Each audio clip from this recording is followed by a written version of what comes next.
On a winter afternoon, a bleak wind howls. The wind is blowing. I absently look out at the yard through the closed window. Dry leaves roll away in the wind. The dry branches are shaking.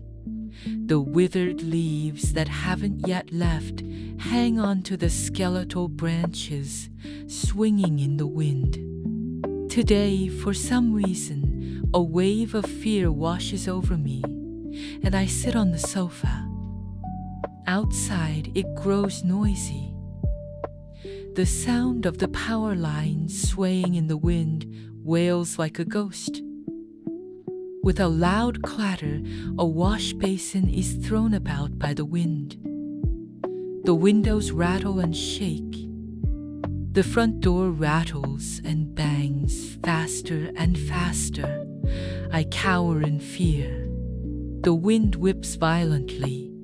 The sound of the power lines trembling in the wind fills me with extreme terror. The front door bangs and crashes. It sounds as if it is shouting at me, "Faster, hurry right now." I cover my ears in fear. I feel like I need to open the front door.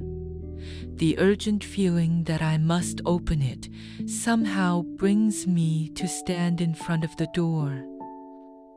Taking a deep breath and trembling, I gently unlock the rattling door.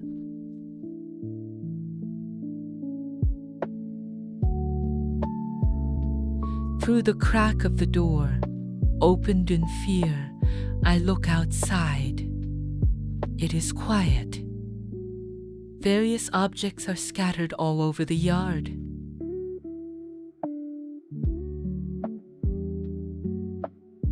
I ran out barefoot. I stood in the alley. The wind is rapidly leaving the alley, spinning fallen leaves and dust into a whirlwind up into the sky.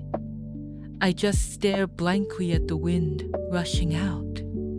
I finally came out, but it doesn't look back even once.